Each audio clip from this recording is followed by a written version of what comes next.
County Planning and Zoning Commission. First order of business is the Pledge of Allegiance.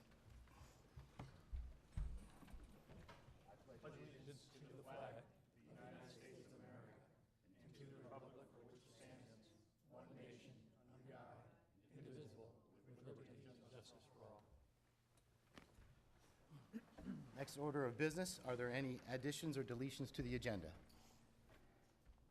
None? Okay, move on to the next order of business. Approval of the minutes. Can I get a motion, please? Motion to approve by Mrs. Grohl, Second. seconded by Mr. Day. All in favor? Aye. Aye. Motion approves. Next item is a non-consent agenda item. It's Arabella Reserve subdivision, request for preliminary plat approval for a conventional 71-lot, single-family subdivision. GHO, Arabella Reserve Corp. is the owner. Schuelke, Biddle, and Stoddard is the agent, located at the southeast corner of 58th Ave and 49th Street intersection. Zoning is RS6, residential, single-family, up to 6 units per acre. Land use designation M2, medium density residential, up to 10 units per acre. Density is 2.58 units per acre. And this matter is quasi-judicial. So I'd first like to ask the commissioners, has anybody had any ex parte communications? Okay, none. Anybody who'd like to speak in this matter, please stand up and be sworn in. You swear or affirm to tell the truth, the whole truth, and nothing but the truth? I do. Okay. And at this time, I'll turn it over to staff. Thank you. Good evening, Mr. Chair, members of the commission. For the record, I'm Ryan Sweeney with the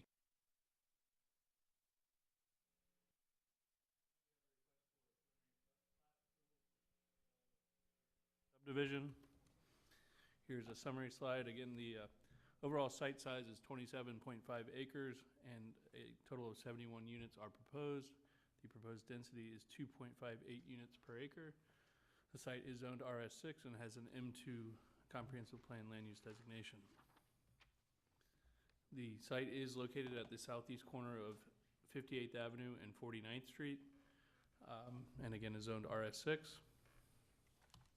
Here's an aerial, relatively recent aerial depicting the existing conditions of the site. You'll see the site is outlined in blue, and it does include a little, a narrow strip in between two existing homes. And in fact, on the next slide, I'll talk about there's an existing driveway here as well that'll be reoriented with this project. So here is a preliminary plat graphic depicting the proposed subdivision layout. And this is a conventional subdivision, but I do want to just sort of lay out two items that were coordinated with the applicant that was not necessarily typical of a conventional subdivision. The first item being the original proposal was to only develop the 17.5 acre site. That it did not include the 10 acres that actually, the northern 10 acres that fronted on 49th Street. And that initial proposal posed some challenges. Namely, it didn't have a connection or wasn't abutting 49th Street, so it would have put a roughly 50 unit subdivision with a driveway connection directly onto 58th Ave, which we all know 58th Ave in that area is can be pretty heavily congested. It would also, the driveway connection would have been between two existing homes. I'll toggle back to the aerial. So 50 units would have been utilizing a driveway connection in between two homes. So at staff's very strong encouragement and recommendation, the developer, the applicant, and the engineer agreed to acquire the 10 acres to the north, which is, very well received by both sides, and now their driveway connection is to 49th Street, which is a huge advantage and much further away from the intersection. The other item, and this is a pretty minor item, but it's also something worth commending the applicant for, is like I said, in that aerial, there's an existing sort of dirt drive that I'll toggle back again. It's hard to see at this scale, but it connects to a detached garage in the back behind the existing single-family home, and it actually encroaches across the developer's own property. And if I show you this blow up of the area, you can see they're going to rework the driveway, but they're still going to preserve access to that rear detached garage and also fit in some stormwater for the county, which I'll talk about later. But again, just a conventional subdivision. I don't know that the developer had to do these things, but they're both commendable for those two items. The traffic circulation plan, again, driveway connection is now on 49th Street away from the intersection, which is a very good thing. The applicant, through a proposed developers agreement, will be required to enter into a fair share contribution for intersection improvements at 58th Avenue and 49th Street. They also, again, through a right-of-way, or through a developers agreement, will dedicate about 67 feet of right-of-way for 58th Avenue and a corner clip at the intersection, which will accommodate the county and some other larger developments required improvements to 58th Avenue, and that intersection improvement will then taper back down south of 49th Street. The stormwater plan, there was one minor, I guess, error or omission in the staff report. I said a total of 5 stormwater ponds. There's actually 6 total, 3, including the small one, which I forgot to include in the staff report, which will be provided for the subdivision runoff. And there are 3 small stormwater ponds along 58th Avenue that will actually be, again, through a developer's agreement, dedicated to the association for ownership purposes, but will also be covered by a stormwater easement in favor of the county to accept stormwater runoff when 58th Avenue is widened. So the county will not have to acquire property elsewhere for stormwater, at least in this stretch. The landscape plan depicts the required 25-foot wide landscape buffers along 49th Street and along the 58th Avenue frontage. There are littoral zones along the northern ponds here. And there's also lake shoreline, and I think there's a little littoral zone here, and then lake shoreline trees along, I believe, all of the stormwater ponds. And I've touched on some of these already, but I'll run through all of the required dedication and improvements. Again, the 58th Avenue and 49th Street landscape buffers, the 67 feet of right-of-way dedication for 58th Avenue, which will be ultimately ironed out in a developer's agreement. Stormwater runoff for 58th Avenue for 58th Avenue widening will be in a developer's agreement. The 58th Avenue sidewalk, which I talked about in the staff report, the developer, it doesn't make sense for the developer to build the sidewalk along 58th Avenue and then the county come in and tear it out when they widen 58th. So they're going to defer and pay for their share of the sidewalk, again, through a developer's agreement. Internal sidewalks will be required per the code and the timing accordingly. Street lighting with the subdivision provided by the developer and dedicated to the association, and then the common green space and recreation area requirements of the code. So therefore, staff's recommendation is that the Planning and Zoning Commission approve the preliminary plat for the Arabella Reserve subdivision with the conditions listed in the staff report. Again, including final landscape and tree mitigation plans, a gopher tortoise permit, final landscape plan and buffers, street lighting design and installation, the right-of-way dedication for 58th Avenue, internal sidewalks, and then a developer's agreement for a couple of extra items that I've gone over in the presentation here. Thank you. Is there any questions of staff? None? One question I do have, if you don't mind. As far as the 58th Avenue widening and so forth, do we have an idea on timing on that as to? Yeah, a couple things. For the record, Stan Bowling, Community Development Director. So this is a widening of a portion of 58th Avenue. They're not looking at going necessarily that far. Just a little bit of review. You all may remember that when Waterway Village, the big DRI to the north, was approved, they had a condition to essentially widen 58th Avenue from 49th Street down in this area to 53rd Street. As time went on and we evaluated that, it was determined that it would be good for the county to work with Waterway and actually extend that widening to 4 lanes from 49th Street all the way up to 57th. That gives you a little more room on all those approaches. And so that's a joint effort that's going on. So what this stretch in front of this project's doing is really relating to the intersection expansion and improvement and signal and so forth, turn lanes at 49th Street, and then a transition from further south, going from 2 lanes to 4 lanes. And construction should commence, I think, by the end of 2019, is that correct? Correct. So it could happen before that, but that construction is coming right along in terms of, in roadway speak, it's very, very near term. I just have some concerns because I know there's some other projects that are on the other side of the street there, a little further to the north. It's getting to be very, very busy in that area right now. further questions? How do the developers' agreements fit into the final approval as you move along in this project? Sure, thank you, Mr. Chair, Dr. Day. So the way we've sort of structured our recommendation in staff's report is that the code required items that we absolutely need must be provided at certain normal timeframes, like prior to issuance of LDP or prior to issuance of a certificate of completion. The developer's agreement, A, will either move those timeframes around, or B, will add some additional mutual improvements that are sort of outside of the normal conventional subdivision process. And if I may add, and Mr. DeBral might as well, so there's been a kind of a teachable season in terms of developer agreements, I would say within the last several months. And going forward, developer agreements, including this particular one, we will not tie developer obligations to issuance of COs or even issuance of building permits. There'll be other benchmarks that happen that's really, they're gonna be just between the county and the developer, such as number of platted lots or before land development permit is issued or certificate of completion, those types of thresholds. So we won't experience some of the same painful lessons we've had on another project recently where there was a breach of time frame. And that'll all be coordinated through your office? Actually, through the attorney's office and Public Works, and we're involved as well now. So we've got a pretty good process for handling that. Yes, we've already had a draft of it circulated, and I think all the parties are basically in agreement with the structure of the developer agreement. We just have to work out the final details as far as the dates and milestones to establish it. Any further questions? Would anybody like to come forward and speak on the project? State your name for the record, please.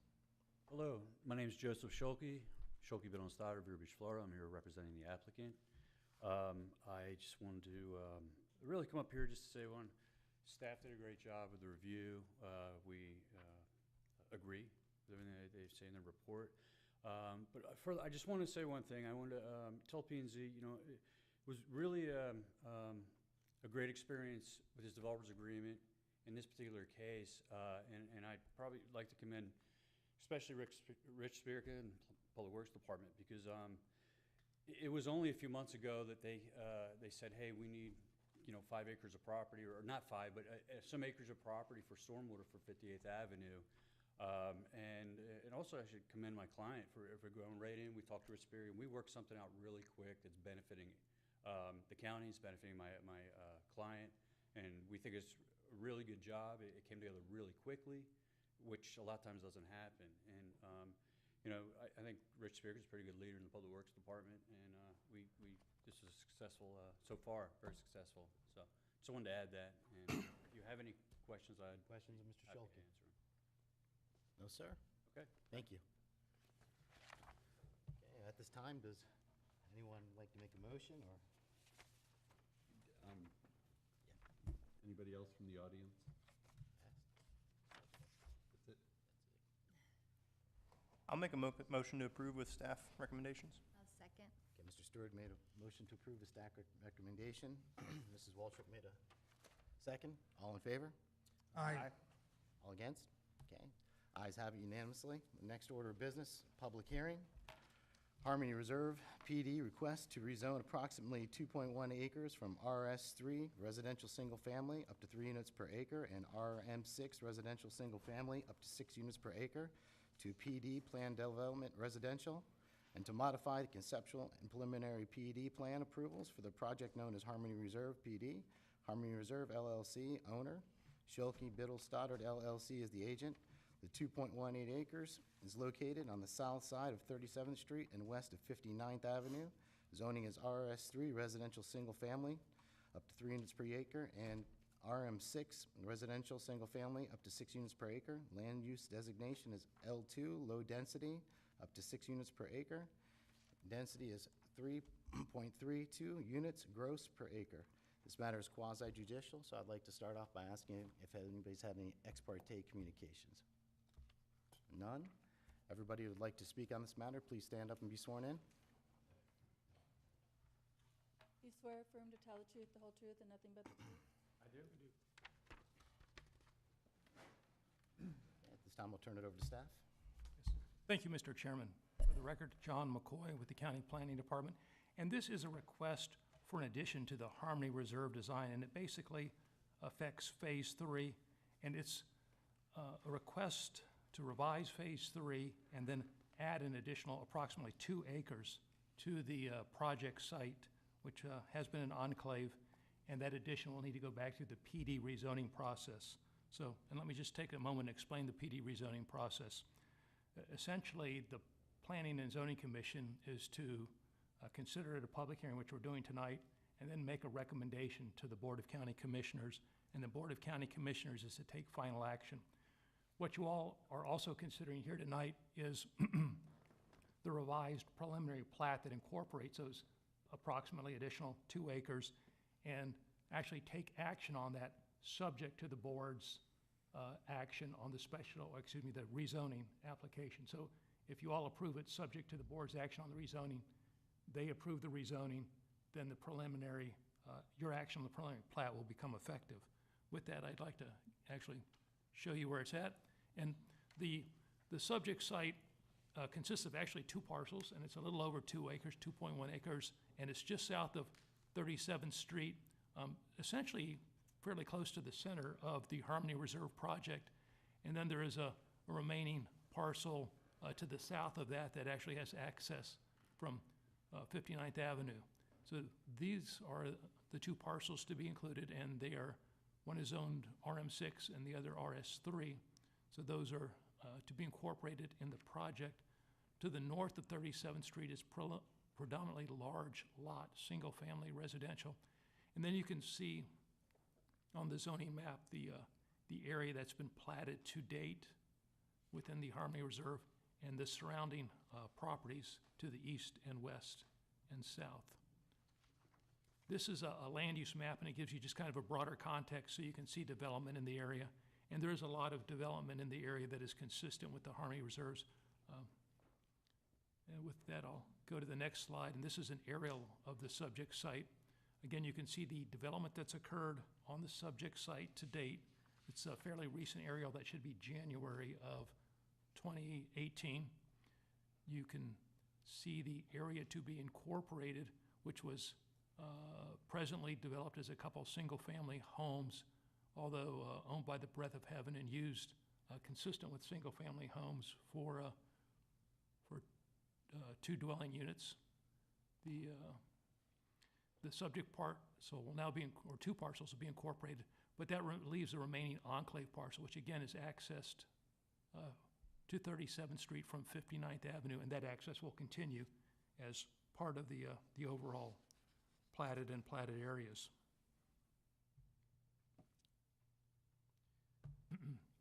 So the proposed development, again, it's 2.18 acres being added to the overall project site. That'll add an additional 16 single-family homes, and I'll talk a little bit about that in a second. And then there's no change proposed to any of the development parameters as far as lot size, setbacks, or the conditions of approval that were approved with the overall rezoning and the conceptual PD by the board previously. This is a conceptual plan, and this is the conceptual plan as it exists today.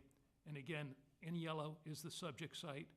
And what's interesting about showing you this is that the Harmony Reserve essentially wraps this cross-hatched area is owned by Harmony Reserve, as well as the buffer on the east side. So it's a lot of property that essentially wrap that enclave property, and I'll explain a little bit more about that in a second. Again, this is the proposed conceptual plan, so you can see that the development actually extends into the area that they previously owned, and then this is essentially the 2.18 acres.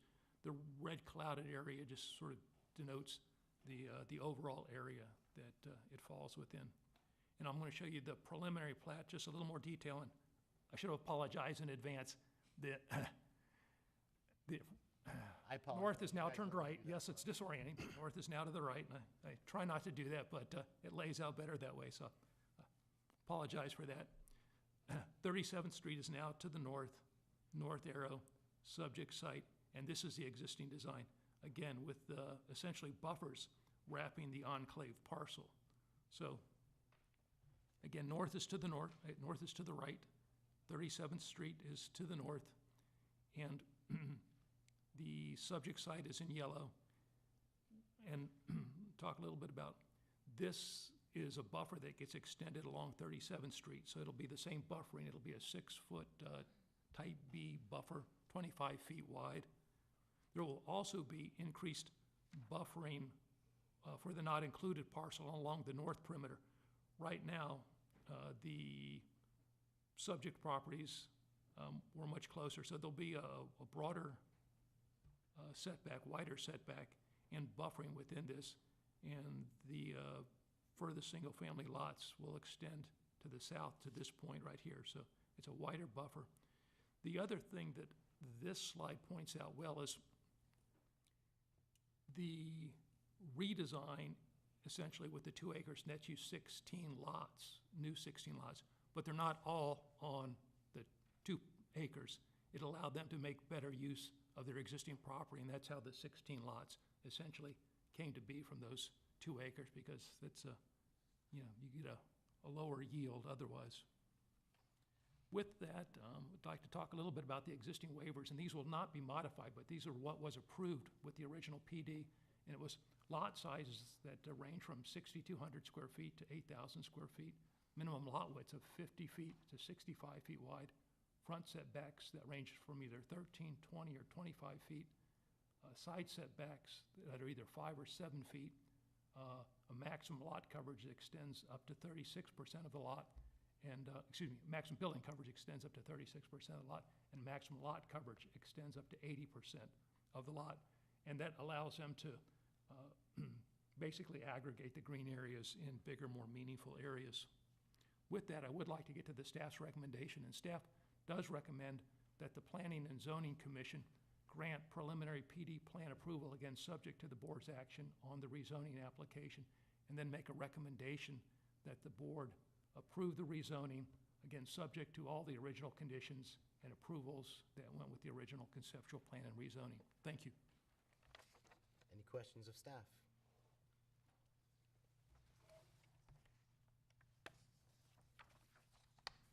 None? I do have one question regarding the buffering on the flag lot that's in there. So the buffering has been increased all the way around that property? It has not been, and that's a good question. So what's gone on is the existing conditions, the existing design is on the,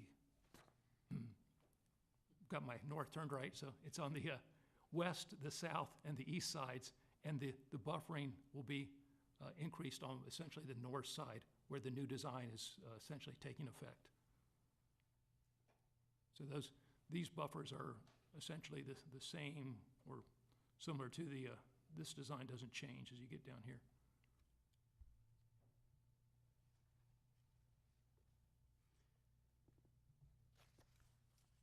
Further questions? In your report, you list 9 requirements in your written report. Those are all requirements that were already required and have been approved once before? That is correct. Any further questions? Okay, at this time, I'll open up the public hearing. Anybody like to come forward and speak, please do. Good evening, Chuck Meckling representing Harmony Reserve. I appreciate staff's report. It's been a very successful community. One of the things I did want to point out, it is a 55-plus community. We have an extensive amenity center within the community, and one of the things that we do early on is we do a resident advisory committee of people that have moved in, and we have some of our residents here tonight as well. I believe that there's probably been some emails that have been submitted, and I would imagine the board members have copies of those.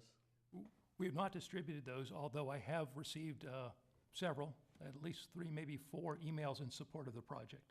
And one of the points that I wanted to make is the one resident, the Pinners that live in that enclave that accesses off of 37th, they have been in support of this, and they also had a submittal of the email in the package as well. So we've worked very well with our neighbors. We've do what we say, and I think the board members here know our reputation here in the local community for doing developments, and appreciate your consideration in this. Thank you. Does anybody have any questions of Mr. Mecklin? None? All right, thank you, sir. Anybody else like to come forward and speak? No? Okay, I'd like to close the public hearing. Gentlemen, you have any further questions? Ladies? None? Okay, at this time, anybody like to make a motion? Move to approve with staff's recommendations. Motion to approve by Dr. Dave with staff recommendations, seconded by Mrs. Waltrip. All in favor? Aye. Against? It's unanimous. Next order of business, Commissioners' Matters. Any Commissioners' Matters? Okay, none. Move on to the next order of business, Planning Matters. Yes, thank you, Mr. Chairman. Just a couple of items. Since your last meeting, the Board of County Commissioners voted consistent with your recommendation on 2 public hearing items. One was a rezoning of property, the HF properties, sort of in the central county between US 1 and Old Dixie Highway, south of 73rd Street, going from CL to CG. And then just this week, the board, consistent with your recommendation, approved the West Vero airstrip. It's out on the county line with St. Lucie, 7 miles west of I-95.